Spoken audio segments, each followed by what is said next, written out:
వంకాయ వేపుడు ఎప్పుడు ఒకేలా కాకుండా ఈసారి ఈ పొడి వేసి చేయండి. గుమ్మ గుమ్మలాడుతూ సూపర్‌గా ఉంటుంది. అందరికి hi welcome to uncle kitchen zone 2024. నేను మీ అంజద్. ఈరోజైతే మనము జీడిపప్పు వేసి వంకాయ వేపుడండి. సూపర్‌గా ఉంటుంది. చేయడం కూడా చాలా ఈజీగా ఇది.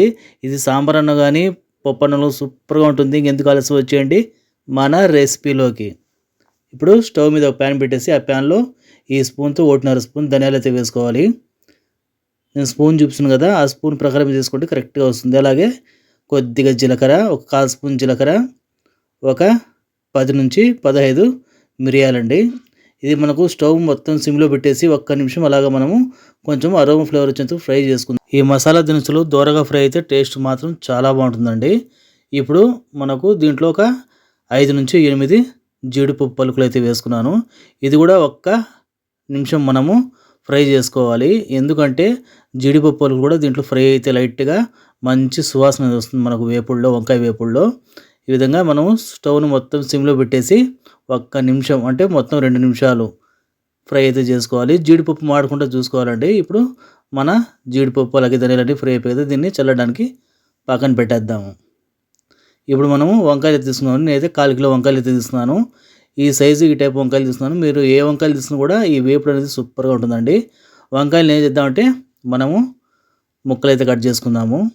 షేప్ అనేది మీ ఇష్టం అండి. రౌండ్‌గైనా కట్ చేసుకోవచ్చు. ఈ విధంగా పొడుగైనా కట్ చేసుకోవచ్చు. నేను ఈ విధంగా ఒక వంకాయలో 8 భాగాలు అయితే చేస్తున్నాను. ఈ విధంగా కట్ చేసుకోవాలి. ఎందుకంటే ఒకే విధంగా మనం కట్ చేసుకున్నామంటే వంకాయలన్నీ బాగా ఫ్రై అవుతాయి ఒకేసారి. ఒకటి లావుగా, ఒకటి సన్నగా కాకుండా కరెక్ట్‌గా మనము కొలతలతో కట్ చేసుకున్నామంటే ఈజీగా కుక్ అయిపోతాయి. చూసారు కదా, ఈ విధంగా అయితే కట్ చేసుకోవాలి మనం. ఇప్పుడు కట్ చేసుకున్న ముక్కల్ని బయట అలాగే పెట్టకుండా ఉప్పు నీళ్ళలో అయితే వేసి పెట్టేద్దాం అన్నీ కట్ చేసుకొని. ఈ విధంగా బౌల్లో కొద్దిగా ఉప్పు నీళ్ళలో వేసుకుని వేసి పెట్టేద్దాము. చూసారు కదా, ముక్కలు అయితే మనకు కరెక్ట్గా ఇదే విధంగా రావాలండి. అప్పుడే మనకు ఫ్రై అనేది సూపర్‌గా వస్తుంది. ఇప్పుడు దీన్ని పక్కనైతే 1 నిమిషం అలా పెట్టేద్దాము. ఆ లోపల మనం ఫ్రై చేసి పెట్టుకున్న మసాలా ఉంది కదా, ధనియాలు, జీడిపప్పు అలాగే జీలకర్ర, మిరియాలు, దాన్ని అయితే మనం మెత్తగా మిక్సీ అయితే పట్టుకుందామండి. ఇది మీకు బరగ్గానే పట్టుకోవచ్చు, మెత్తగానే పట్టుకోవచ్చు. ఈ విధంగా నేనైతే ఇట్లా బరగ్ కాకుండా మరి మెత్తగా కాకుండా మధ్యస్థంగా అయితే మిక్సీ పట్టాను. ఇప్పుడు దీన్ని పక్కన పెట్టేస్తాం. స్టవ్ మీద ఒక ప్యాన్ పెట్టుకొని ఆ ప్యాన్లో 2 మీడియం సైజ్ చెంచాల నూనె అయితే పడుతుందండి. నూనె దీనికి కొంచెం ఎక్కువగానే టేస్ట్ ఉంటే టేస్ట్ బాగుంటుంది. అలాగే నేను ఎక్కువ లేదండి, 2 మీడియం చెంచాల నూనె అయితే వేసాను. అలాగే దీంట్లో ఒక మీడియం సైజ్ ఎర్రగడ్డని చిన్న చిన్న ముక్కలు కట్ చేసి వేసుకోవాలి. ఎర్రగడ్డలు మనకు మరీ ఎక్కువ డీప్ ఫ్రై కావాల్సిన అవసరం లేదండి. అంటే బ్రౌన్ కలర్ కాకుండా ఒక 60-50% ఫ్రై అయితే సరిపోతుంది. దీంట్లోనే ఒక రెమ్మ కరివేపాకు వేసుకోవాలి. కరివేపాకు కూడా 1 నిమిషం అలాగా పచ్చివాసన పోయేంత వరకు ఫ్రై చేసుకుందాము. ఈ వేపుడు అనేది మనకు దేంట్లోనే కూడా బ్రహ్మాండంగా ఉంటుందండి. వేడి వేడి అన్నంలో కానీ సూపర్‌గా ఉంటుంది. అలాగే ఒక 6 తెల్లగడ్డపాయల్ని కచ్చా పచ్చగా దంచి వేసుకోవాలి. ఇది కూడా పచ్చివాసన పోయేంత వరకు 1 నిమిషం అలా ఫ్రై చేసుకుందాం మనము. ఇది పప్పన్నంలో కానీ, సాంబార్ అన్నంలో కానీ ఇది చాలా హైలైట్‌గా ఉంటుంది జీడిపప్పు వంకాయ వేపుడు అనేది. ఇప్పుడు దీంట్లో ఏం చేద్దామంటే మనకు పచ్చివాసన పోయింది కదా, ఈ స్టేజ్‌లో ఉన్నప్పుడు మనం కట్ చేసి పెట్టిన వంకాయలు ఉన్నాయి కదా, ఆ వంకాయలు అయితే వేసేయాలి. స్టవ్ అయితే నేను మీడియం ఫ్లేమ్‌లో పెట్టానండి. ఇప్పుడు వంకాయలు అయితే ఒక 1/4 కేజీ తీసుకున్నాం మనము. వంకాయలు వేసుకొని కొద్దిగా పసుపు అనేది వేసుకొని వంకాయలు మొత్తము ప్యాన్లో 4 పక్కల అయితే కలుపుకోవాలి మనము, 4 పక్కల. ఎందుకంటే వంకాయలు మనకు తొందరగానే మగ్గిపోతాయండి, పెద్ద టైమే పట్టదు. ఒక 5-10 నిమిషాలు అయితే పడుతుంది. ఈ విధంగా అడ్జస్ట్ చేసుకుంటూ మనం వేసిన పసుపు అంతా బాగా వంకాయ ముక్కలు పట్టేలా కలుపుకోవాలి. ఇప్పుడు రుచి తగ్గ ఉప్పు అయితే వేసుకుని ఇది కూడా వంకాయ ముక్కలకు బాగా పట్టేలాగా మనం ప్యాన్లో 4 పక్కల అయితే వంకాయ ముక్కల్ని అడ్జస్ట్ చేసుకుంటూ కలుపుకోవాలి. ఈ వేపుడు మనకు పెళ్ళిళ్ళలో కానీ, క్యాటరింగ్ స్టైల్‌లో కానీ అప్పుడప్పుడు పెడుతుంటారండి. సూపర్‌గా ఉంటుంది. టేస్ట్ మాత్రం చాలా బాగుంటుంది. ఎందుకంటే మనం దీంట్లో జీడిపప్పు వేసాం కదా, కొంచెం డిఫరెంట్ టేస్ట్‌గా చాలా బాగుంటుంది. దీనైతే మగ్గడానికి ఒక్క 3 నిమిషాలు మూత పెట్టేసి పక్కన పెట్టేద్దాం. 3 నిమిషాల తర్వాత మన వంకాయలు అయితే మగ్గాయండి. ఇప్పుడు దీంట్లో ఒక స్పూను కారం అయితే తీసుకున్నాను నేను. స్పైసీగా తినే వాళ్ళైతే ఇంకొక హాఫ్ స్పూన్ వేసుకోవచ్చు. నేనైతే కరెక్ట్‌గానే వేశాను. అలాగే మనం మిక్సీ పట్టుకున్న జీడిపప్పు, ధనియాలు, మిరియాలు, జీలకర్ర ఉంది కదా, ఆ పొడి అయితే వేసేద్దాము.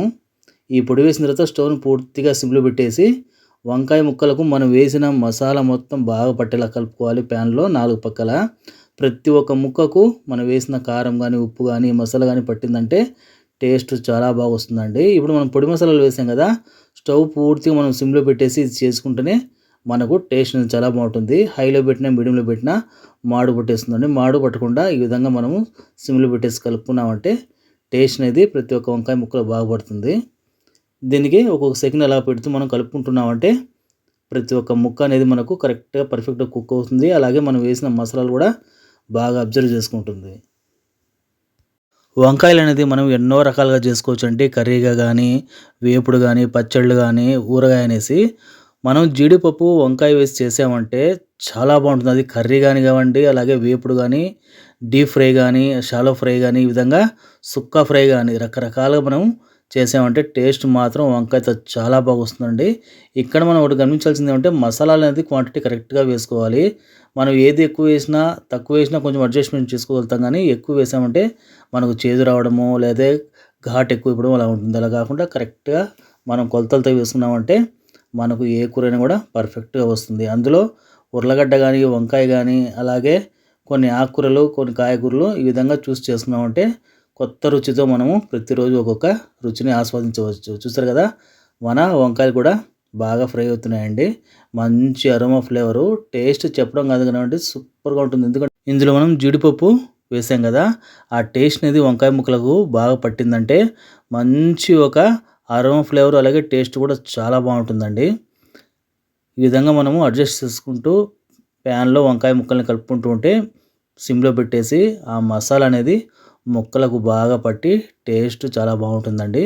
ఇదే విధంగా మనం ఒక 5 నిమిషాలు వంకాయ ముక్కల్ని అడ్జస్ట్ చేసుకుంటూ ఫ్రై చేసుకున్నామంటే సూపర్‌గా ఉంటుంది. చూడడానికి మనకు వంకాయ ఊరగాయలా ఉంది కదా! టేస్ట్ కూడా బావుంటుంది. అలాగే వంకాయది ఏదైనా డిఫరెంట్‌గా చేయాలన్నప్పుడు ఈ విధంగా జీడిపప్పు వేసి చేయండి. జీడిపప్పు పొడి అనేది సూపర్‌గా ఉంటుంది. ఇది ఎంత స్లోగా కుక్ అయితే మనకు అంత బాగా టేస్ట్ వస్తుందండి. ఎందుకంటే మనం ఇందులో జీడిపప్పు వేసాం కదా! జీడిపప్పులో కూడా మనకు నూనె అనేది లైట్‌గా వస్తుంది. మనం హైలో గానీ, మీడియంలో గానీ పెట్టేసామంటే అది నూనె ఎక్కువగా రావడం వల్ల అలాగే మనం వేసిన నూనె మొత్తం కలిపి ఒక రకమైన స్మెల్ వస్తుంది. అలా కాకుండా స్లోగా పెట్టేసి మనం దీన్ని అడ్జస్ట్ చేసుకుంటూ ఫ్రై చేసుకున్నామంటే మన జీడిపప్పు వంకాయ వేపుడు అనేది సూపర్‌గా ఉంటుంది. జీడిపప్పు వేసినప్పుడు మనం ఏ ఫ్రై గానీ చూస్ చేసుకోవాలండి. హై ఫ్లేమ్‌లో పెట్టకూడదు, మీడియం ఫ్లేమ్‌లో పెట్టకూడదు. లో టు మీడియం ఫ్లేమ్‌లో పెట్టుకొనైనా ఫ్రై చేసుకోవచ్చు. మన జీడిపప్పు వంకాయ ఫ్రై అయితే వేపుడైతే రెడీ అయిపోయిందండి. ఇప్పుడు దీన్ని ఒక ప్లేట్‌లో సర్వ్ చేసుకునేద్దాము. చూడ్డానికి ఎంత కలర్‌ఫుల్‌గా ఉందో టేస్ట్ కూడా బ్రహ్మాండంగా ఉంటుందండి. ఎవరైనా ఇంటికి గెస్ట్‌లు వచ్చినప్పుడు ఈ విధంగా డిఫరెంట్‌గా చేసి పెట్టండి. చాలా బావుంటుంది. వేడి వేడి అన్నంలో కొద్దిగా నెయ్యి వేసుకొని ఇది కలుపుకొని తిన్నా కూడా చాలా బావుంటుంది. అలాగే పప్పన్నం గానీ, సాంబార్ అన్నం గానీ, రసం అన్నంలో గానీ చాలా బావుంటుంది. ఈవెన్ చపాతీకి కూడా సైడ్ కాంబినేషన్ కూడా చాలా బావుంటుందండి. చూసారు కదా! ఇంట్లో ఉన్న వస్తువులతోనే దీన్ని బాగా గ్రాండ్‌గా చేసుకోవచ్చు ఇది. మీకు మరిన్ని రెసిపీలు కావాలంటే మన ఛానల్‌లో వెళ్ళిపోండి. మీకు ఈజీగా చేసుకునే రెసిపీస్ అయితే దొరుకుతాయి. మీకు నచ్చితే లైక్ చేయండి, సబ్స్క్రైబ్ చేయండి, షేర్ చేయండి. Thank you friends.